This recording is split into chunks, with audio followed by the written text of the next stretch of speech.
Welcome to Showdown. I'm Mark Kaysen, and it is Friday, July 26th.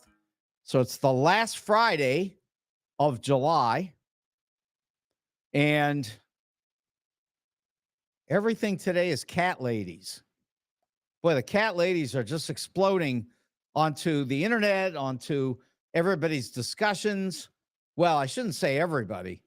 Obviously, Donald Trump doesn't want to know anything about cat ladies. In fact, I'm sure that Donald Trump is sorry that he ever heard of cat ladies or the person who started this cat lady business.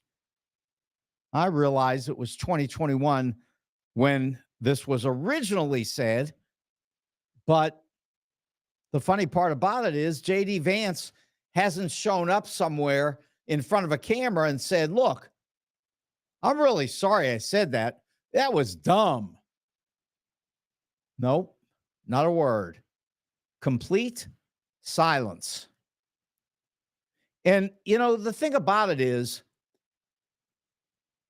sometimes people are completely tone deaf. And I'm not talking now about a singer. I'm talking about a broadcaster, a public speaker. I mean, sometimes people are just tone deaf. They just don't know what they're saying or how it sounds. When they say it, they don't know how it sounds. And I mean, I've heard broadcasters who are so oblivious to what's coming out of their mouths. And I'm not talking about the words, I'm talking about the sound, I'm talking about the cadence. They just don't get it. And I don't know why they've got that problem, but there are people like that. And I could tell you as an example, Jonathan Lemire, who does the early morning show before Morning Joe on MSNBC, when he started doing the early show, I guess it was maybe a couple of years ago now, he was one of these people who he was really tone deaf. And I sort of felt bad for him, except somebody told him something. Somebody helped him along the way. And he's no longer like that. He has completely gotten control of what comes out of his mouth as a broadcaster and the sound of it and the cadence and the tone. He's right there. He's perfect. So no problem. Now, originally he was a news reader.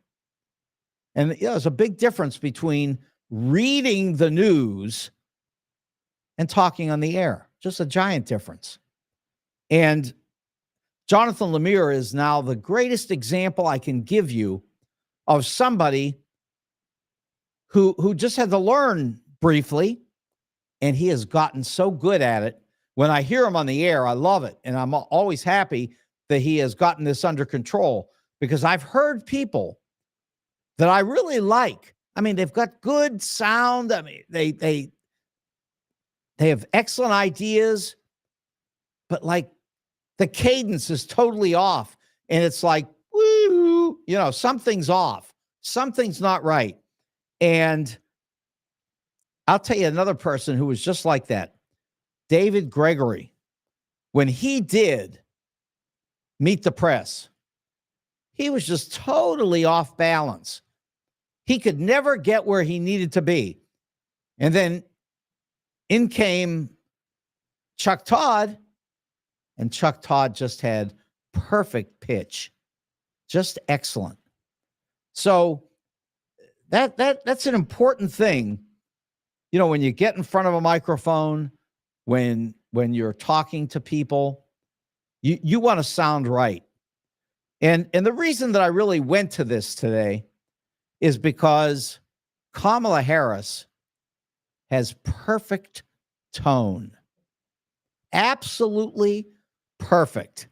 And by the way, the peanut gallery needs to stop laughing back there. I'm just teasing, you know, of course. But here's the thing. She really does. And if you listen to her, Forget what she's saying. Forget the words. Pretend that you like everything she says. I'm telling you, she's right on track. She sounds like a speaker. She sounds like a political leader. She sounds like somebody that when you listen to the words, that besides what you hear, that you're actually going to like the sound because it comes out great. Now, I know that there are some people out here who are making fun of her because they say they don't like her laugh. I don't honestly know what they're talking about, because what they are really saying is that they hate women. That's what they're saying. They just despise women. They don't like to hear women. They want women to go back where they belong, in the kitchen or somewhere, and just get out from behind either a stage or a microphone or a crowd or anywhere. They don't like women. So if you hear somebody start making fun of Kamala Harris, right away you can know this is just 100% misogyny, because the lady is really good. She's got that tone. I was driving in here about a half an hour ago, and I was listening to one of her speeches from today, and she was just spot on. Forget what she said. I understand there are people who disagree with her, and if you disagree with somebody, that's okay. But her tone was perfect. She is an excellent speaker, and I understand that there are people that want her to lose, and that's how we are in politics. But I can also tell you that the day will come when Kamala Harris is the president of the United States, and you'll want her to have that perfect tone as a leader of the country, talking to the world, talking to the country. It's important that your leader can speak well.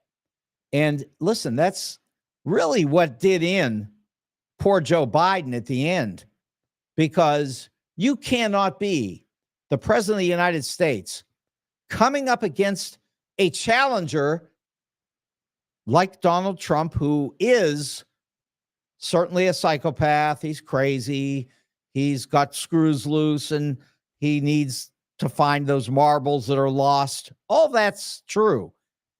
But he certainly resonates with that group that follows him, that has, as they say, drunk the Kool-Aid.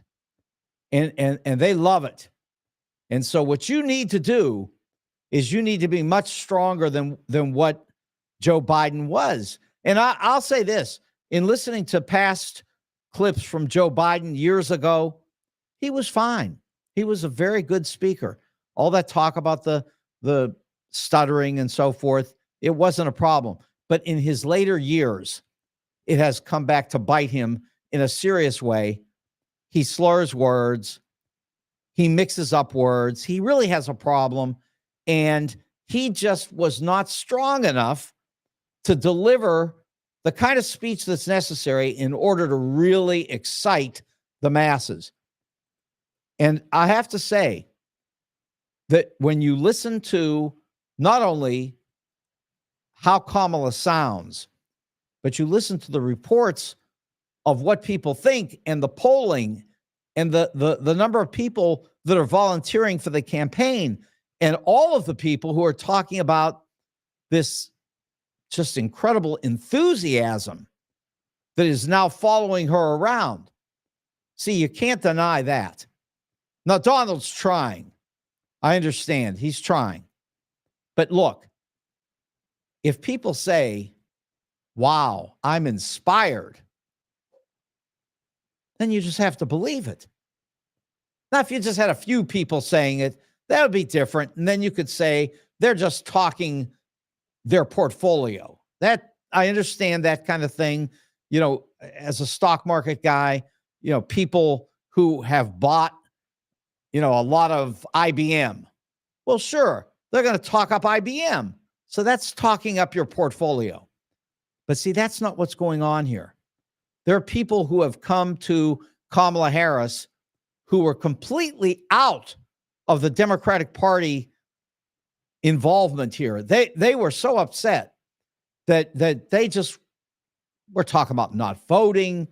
I mean, they just were doing nothing. And here's another way to count it up, because you got to look at the numbers. There were 200 people per day signing up to volunteer for the Democratic Party. 200 people per day. So in a week, that would be 1,400 people. In a month, 5,600. But suddenly, the day after Kamala was endorsed by Joe Biden, and she started talking, people went wild. They didn't just say, I love this lady, and talk their portfolio. They were enthused to the point that more than 28,000 people volunteered the first day after Joe Biden dropped out of the race. 28,000. Because they heard Kamala and they thought, wow, this is incredible. Now, there are polls out today. And I know that there are people on Donald's side who are going to hear these numbers and they're going to say, we still got it. We're going to win. But listen, you haven't seen everything yet. You've just seen the last few days. And these numbers have already grown really dramatically, but it's going to get bigger. So, for example, Joe Biden was down by 6-7 points. Kamala Harris in the same poll is now down 1 point. Joe Biden was down 9. Kamala Harris is tied. Several different polls, and she's come within 1 point or tied in every one of them. And in these others, Joe Biden was quickly falling behind. But that's all been reversed. This is a week. Wait for another week. Wait for a month. Wait until you get to the point where this becomes really significant. I think what you're going to see is amazing numbers on her side. Now, there are people who say that without anybody being the candidate, that generally we're looking at a 40-40 country. 40% Democrats, 40% Republicans, and that leaves 20%. So if that 20% all goes to one person, then it's a 60-40 race. And that never happens, or at least almost never. Unfortunately for the Democrats, when Ronald Reagan ran the second time, he was in that 60-40 range.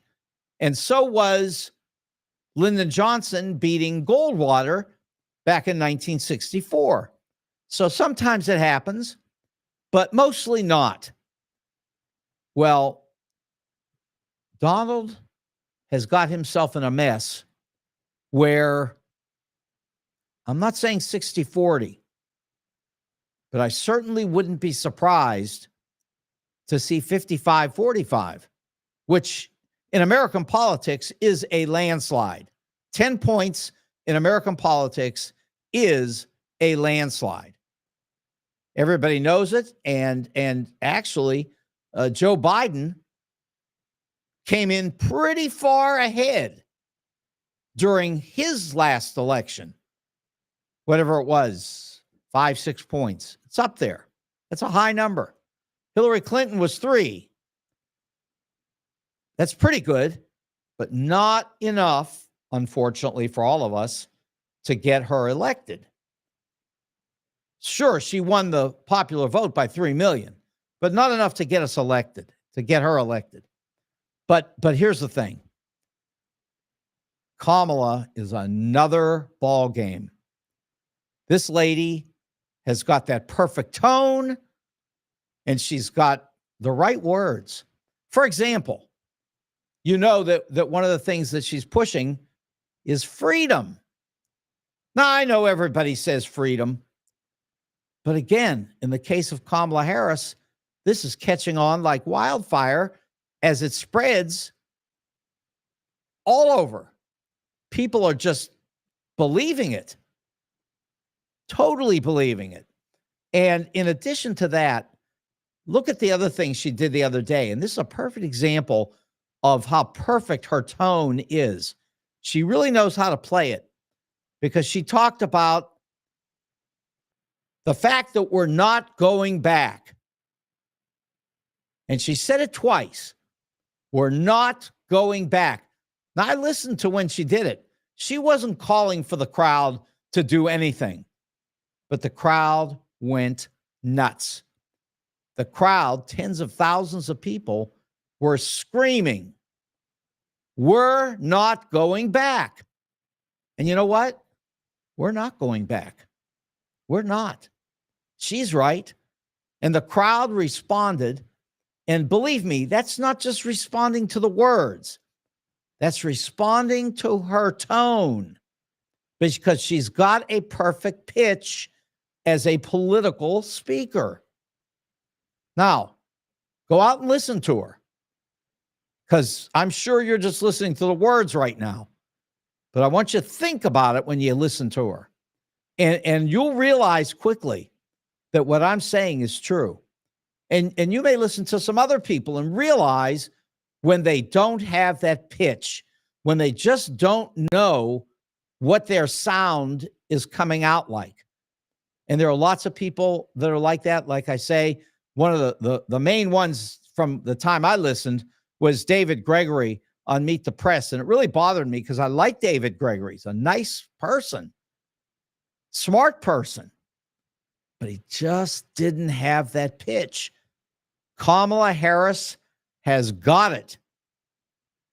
And it is going to go for her and for the Democrats a long way in going against Donald Trump, who absolutely does not understand anything about what he is saying, except for, I would say this for Donald.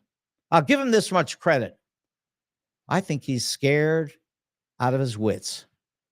I think he doesn't know what to do. He's testing all different things. Lying, Kamala, really? No one's hearing that.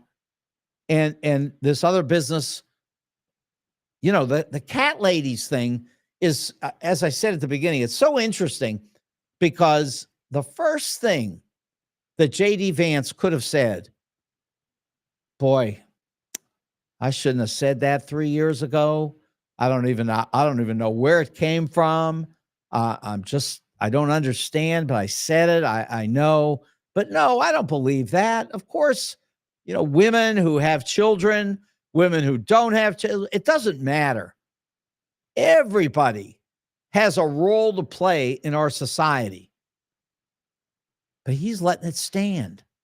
He has allowed it to stand. And by allowing that, he is encouraging people to make it something that he has to own in 2024. Every day that he doesn't speak out against the cat lady nonsense is another day that it becomes attached to not only J.D. Vance, but to Donald Trump. To Donald Trump, who, by the way, and again, this is what's so brilliant about Kamala. She has jumped straight to the rape story, and she is grabbing him on it every single time, every chance that she gets. She is wrapping it around his neck because, look, the man, as Kamala says correctly, was found to be liable for sexual assault. The jury didn't actually say the words rape. The judge did. The judge said that after hearing everything and hearing the jury and evaluating what was said, that they were saying clearly that Donald Trump raped E. Jean Carroll. That's what the judge said. And there are quotes everywhere on it, and he said it. However, Kamala is being fair. She is sticking to the actual New York reasoning, the words that were attached to what he did. And those words exactly said that Donald was liable for sexual assault because it is a civil case. Doesn't get him off the hook anyway, because I really love people to argue with me about those words. Now, I really don't want to talk about it on the air from this standpoint. I mean, if somebody calls in, and by the way, our phone number here today is 314-471-1968, 314-471-1968, and it's on the screen. And if you call in, I mean, you could talk about anything, so you could bring this up if you want. But I don't know why anybody would want to bring it up, because here's the discussion. You want to try to parse the words? You want to try to figure out what rape means and what it is that Donald Trump was said to have done for sure? Because I don't think you want to do that. Because I think if you do, you're going to find out that you're not cutting him any break for what he did. So you can sit here and try to figure it out and go through the anatomy and try to understand exactly what he did and what would be called rape in a criminal trial. I mean, you can do all that, but you're going to look stupid. So you don't want to do it. And it's not something that even needs to be on the air, because it's clear the criminal assault and rape are both forbidden by the law. You're not supposed to do it. And if you do it, it's a problem. And I can assure you that there's nobody in your family that you would like to have either raped or criminally assaulted, and certainly not by Donald Trump. So the man's in trouble, and Kamala is handling this beautifully, because she is wrapping it around his neck every time she has a chance to do that in a speech, because this man has done things that we just don't accept in our society. It's just not okay.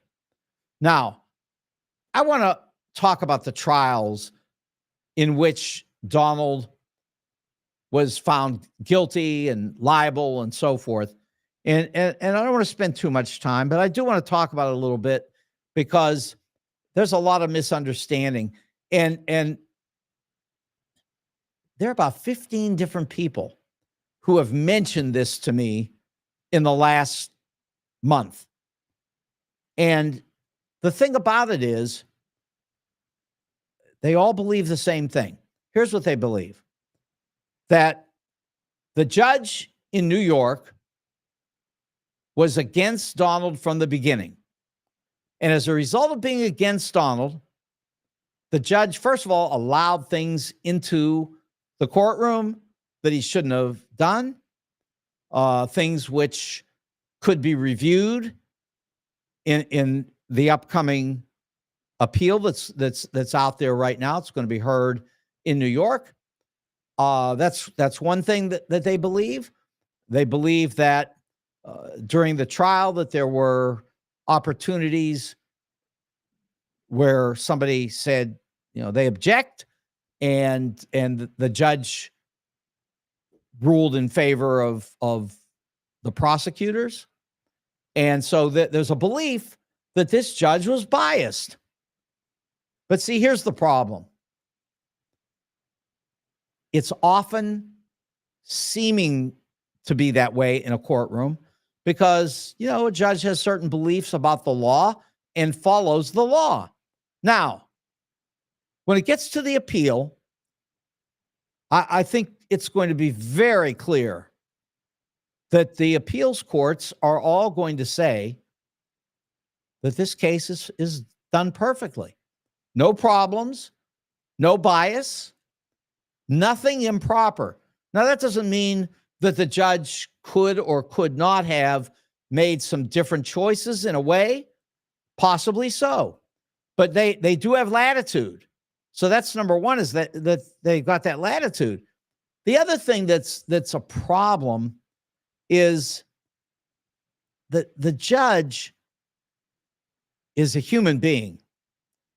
And if Donald Trump is running around saying that the judge's family is no good, that the judge is no good, that they should be hurt, that they should be attacked, all kinds of different things. I'm not saying that this judge did it, but I'm saying it wouldn't be surprising if a judge did it. Because, you're not supposed to attack that judge. And an example, which I love to bring up, is baseball. If you're out in the pitcher's mound and you're, sticking your finger up at the judge, the judge, well, yeah, the umpire all the time, and then you throw something that you think's a strike, and the umpire thinks that it missed by a hair, he's probably going to not give you the benefit because you've been sticking that middle finger up in his face all game. So you just have to decide what you want to do.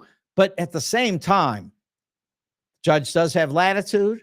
And when it gets to the appeals court, I think you're going to find very quickly that this is going to be all considered fair game, what happened in that courtroom. Now, and by the way, so far there have been appeals made even during the trial, which were ruled on because of the legal rules, and the judge was okay. He didn't have any problems. But here's where there are problems, and this is in Florida. Aileen Cannon has already twice been brought to appeal at the 11th Circuit, and both times she was eviscerated by the 11th Circuit. They said, what you've done is wrong. You can't do it. Don't do it again. It's already happened twice. If it happens a third time, it is highly probable that she'll be removed from the case. And a lot of people right now, legal scholars are saying Aileen Cannon is on the way out because of what she did by dismissing this case. But we're going to find out. You're going to hear what the 11th Circuit says. And if the 11th Circuit says that Aileen Cannon was completely out of bounds and removes her from the case, then we're going to have a conversation with all of these Trump-supporting people about what bias is in a courtroom and what it isn't.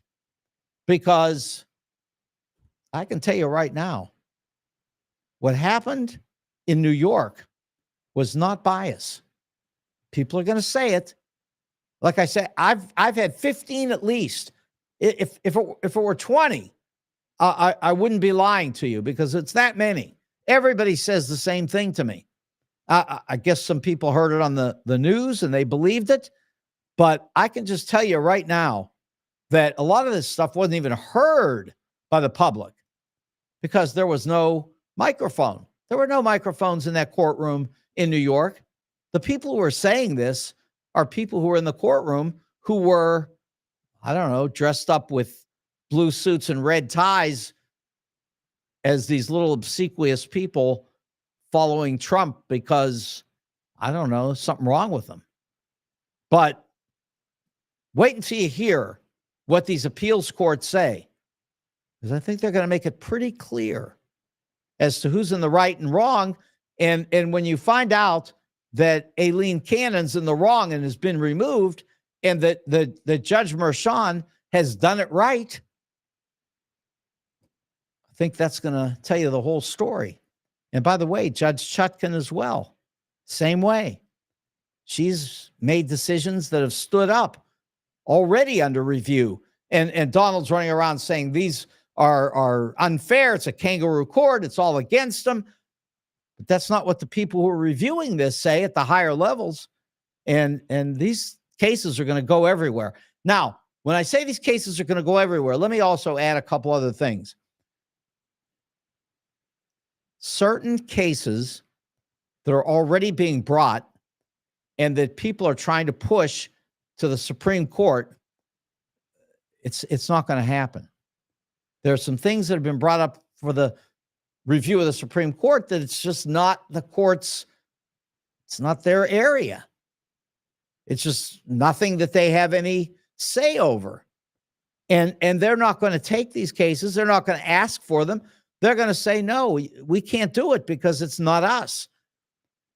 Now, the other thing is that some of this is only reviewable in the state of New York, all the way up to the Supreme Court of the state of New York. And I think you're going to see very clearly that all of that is going to be kicked back to the point where Judge Merchan's case is going to stand. The only question is, how much courage does Merchan have? And the reason I say it is because he's got until September 18th to actually tell Donald what his sentence is. And one thing he could do is he could just dismiss the case.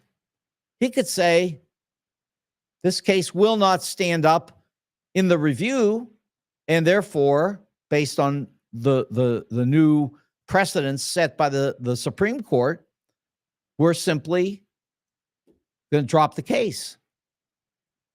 He could do that, but I think you'll find he will not. Instead, what he's going to say is that some of the evidence that came in, which the Supreme Court would have ruled against, some of that was so unnecessary. It wasn't the basic information that caused the jury to say guilty. If Merchan believes that all of this other evidence excluded would have still resulted in a guilty verdict, then he has the right to say, verdict stands. I think that's where it's going to be. And, time will tell. But it's going to take 2 years for this case to go all the way through the courts to the Supreme Court. And by that time, Donald will have been deposited on the ash heap of history with Joe McCarthy, which is exactly where he belongs. Okay. I want you to go to dinner tonight, or even this weekend, or maybe every day at Wendy's. Wendy's is in the Valley, 18,000 Chesterfield Airport Road, and the food is superb. They've got wings. They've got smoked meat. They've got hamburgers, cheeseburgers, patty melts. I like patty melts, by the way. They've got baby back ribs, salads, onion rings, all so delicious. Their iced tea is excellent. I'm an iced tea drinker, and I've enjoyed it there. It's good. A lot of people make iced tea, and it's not always just right. But here, yeah, Ben's tone is perfect when it comes to iced tea. So go to Wendy's, 18,000 Chesterfield Airport Road, and enjoy a great meal in a great restaurant with great atmosphere and a great owner. Ben and his wife, they are phenomenal. But it doesn't end there, because in Defiance, they've done it again. The same great restaurant, the same great food. Wendy's in Defiance is absolutely outstanding. $29.99, South Highway 94. Enjoy Wendy's at both locations, because the food is, as I said, superb. Now, when it comes to a jewelry store, Jewels on Hampton is the best. They are at 4506 Hampton in St. Louis. and their owner, Al, and his son, AJ, I'll tell you, they make it a great experience going through a jewelry store. They've got just cases and cases filled with jewelry, and it's all really top of the line jewelry. And then, of course, they'll buy and sell. You can bring them coins and your own jewelry, and they're good. They will pay you cash right there. They're excellent. And they're nice people. So they do a great job, and they're nice people. And they know what they're doing. They design jewelry. They can do it your way. They can do it their way. They're creative. They're smart. They are just excellent jewelers. And then when it's all done and you forgot to do something about your watch, don't worry about it, because they'll fix your watch too. They're experts at fixing watches at Jewels on Hampton. So check them out. And finally, when it comes to men's clothing, the St. Louis Suit Company is the best. St. Louis Suit Company in Clayton. If you doubt it, just check how long anybody else has been there, because the St. Louis Suit Company in Clayton has been there for 29 years.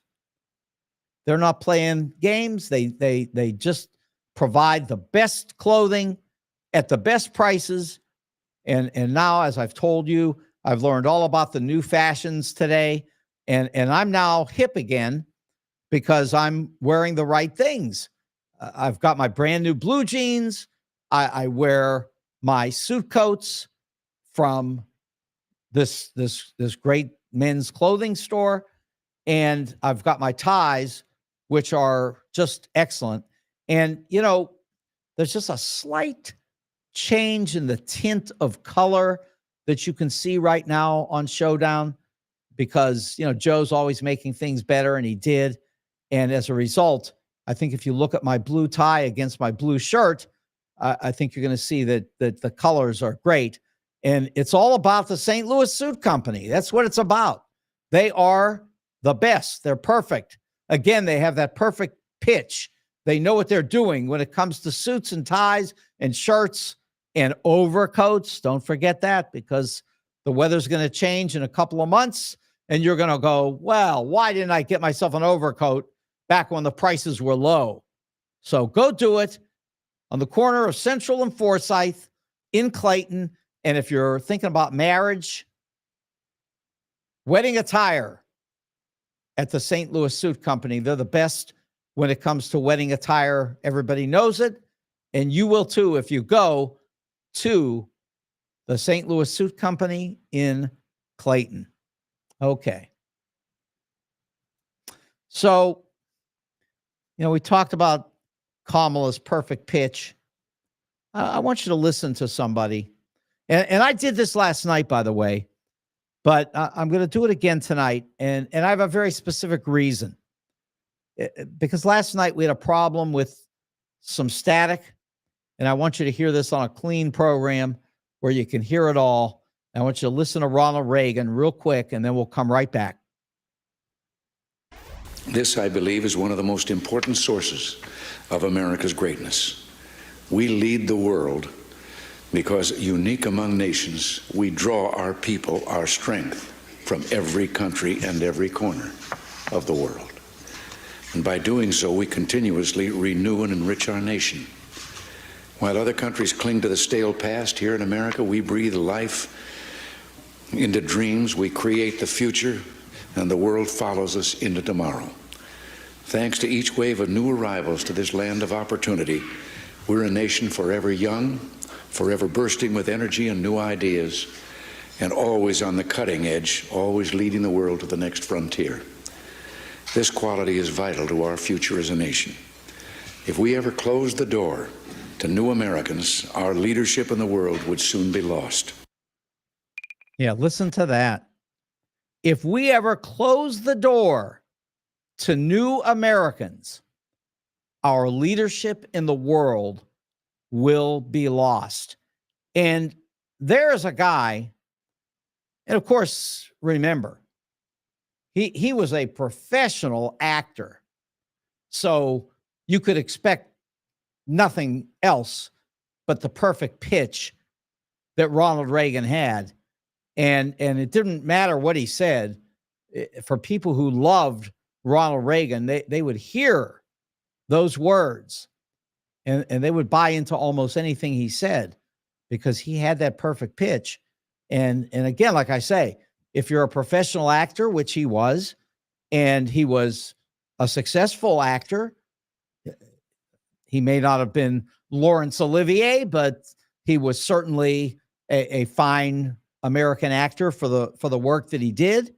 And he came into office first as governor in California, which certainly upset me. And then president of the United States, which I wasn't happy about that.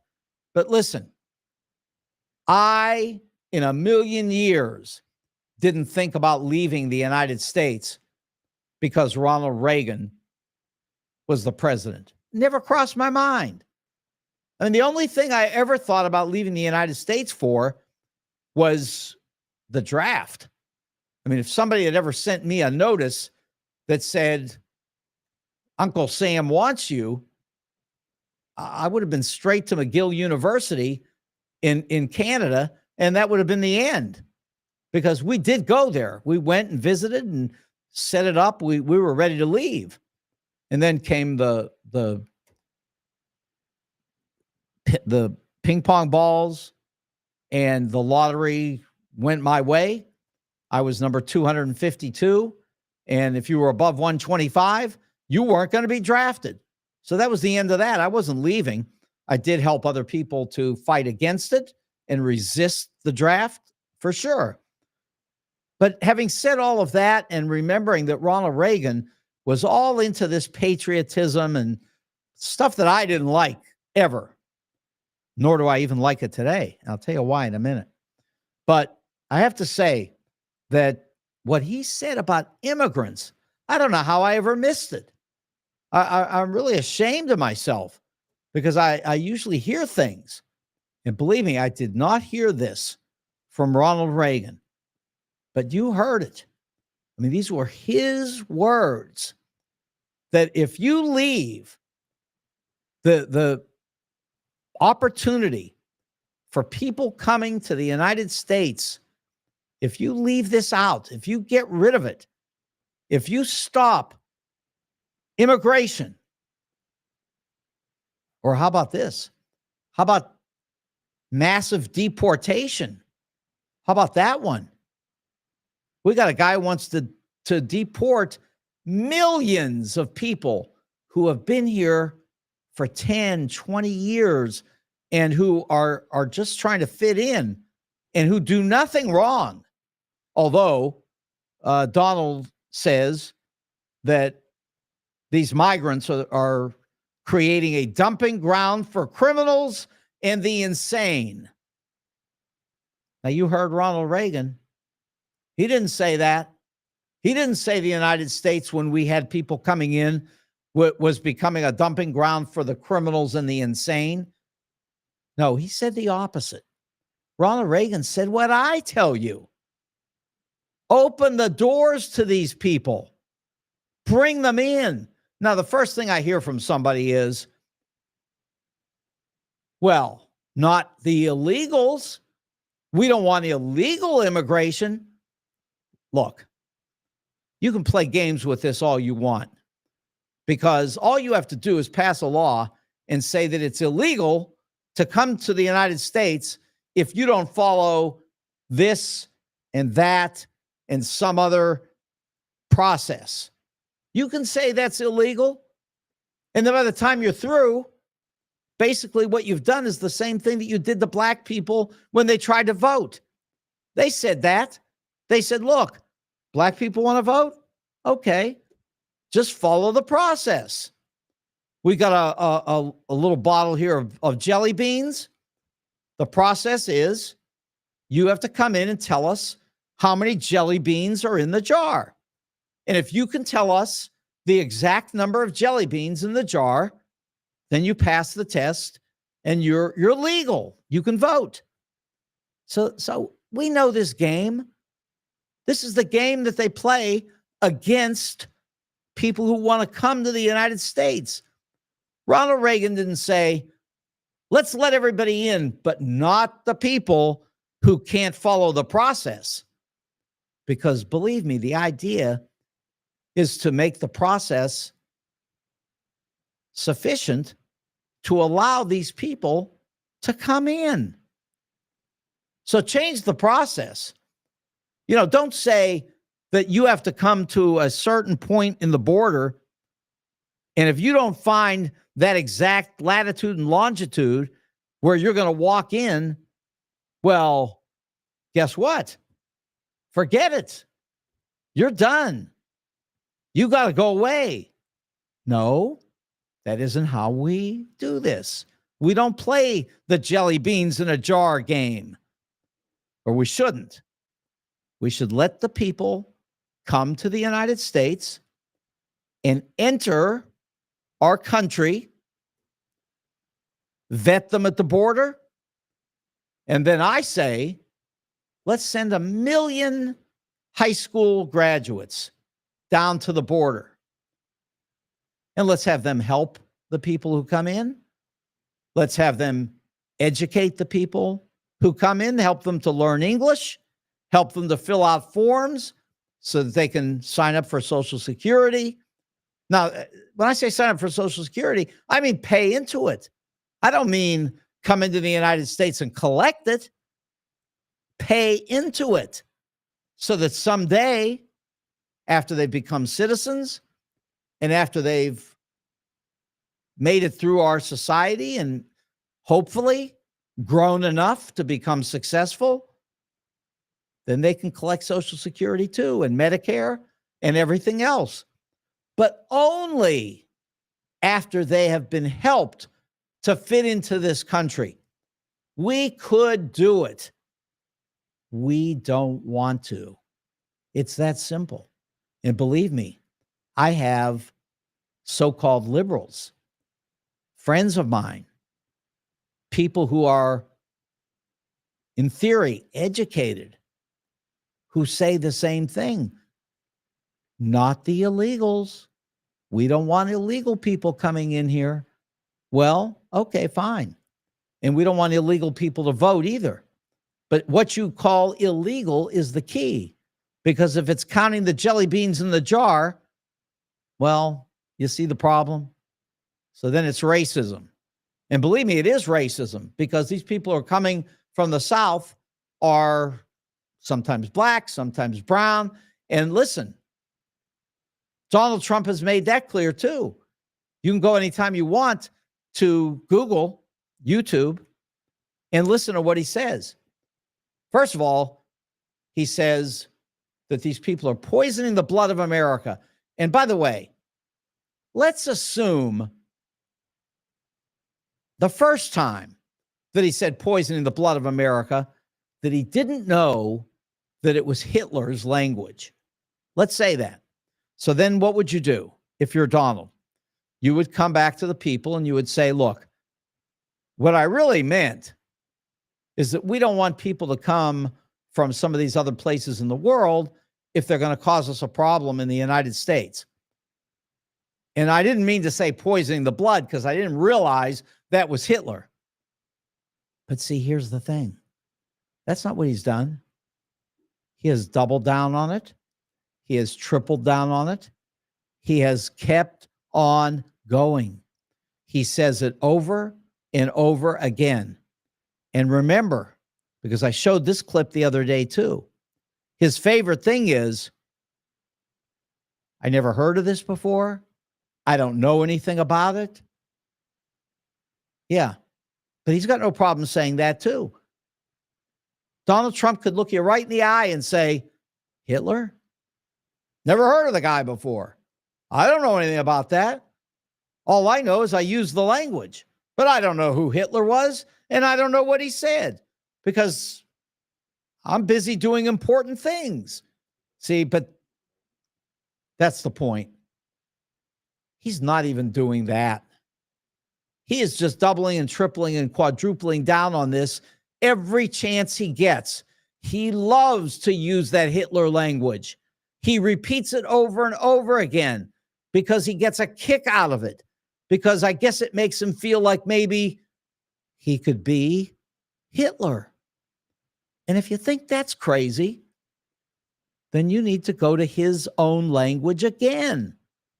Because if a person in the United States of America tells you that they would like the government to be the unified Reich, well, then you know that that's German language. That's not us.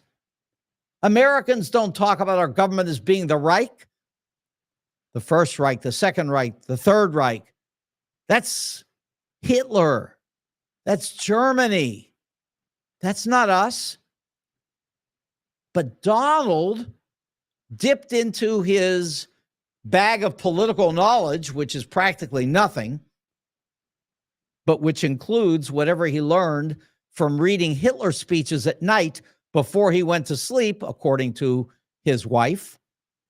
Well, all I can tell you is this man idolizes Hitler. He idolizes Germany. He idolizes authoritarian government, and he wants to be, well, he said it himself, dictator on day one.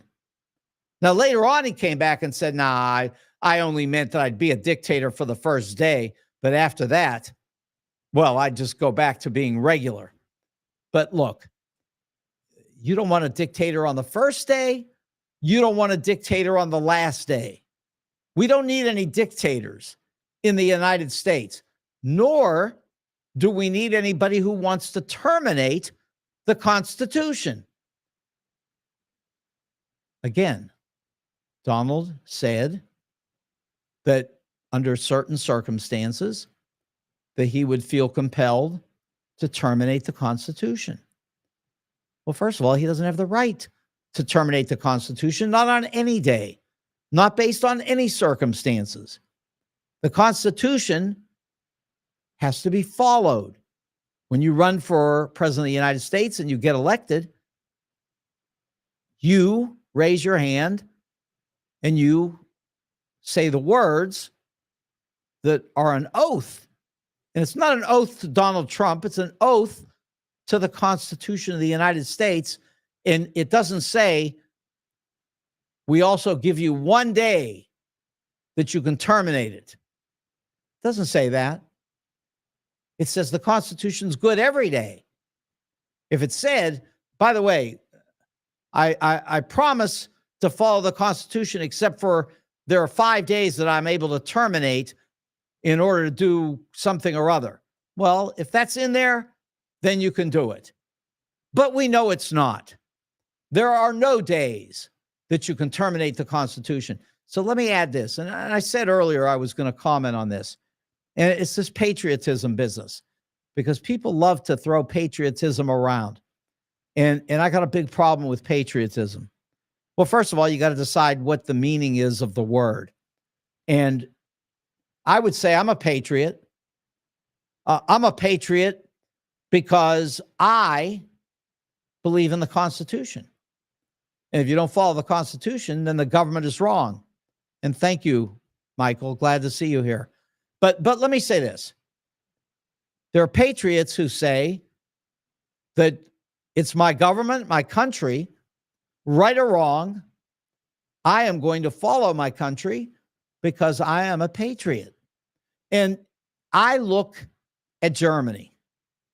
I look at all those flags at Nuremberg. I look at all those hands going up to Heil Hitler for the Third Reich. Remember, the Third Reich.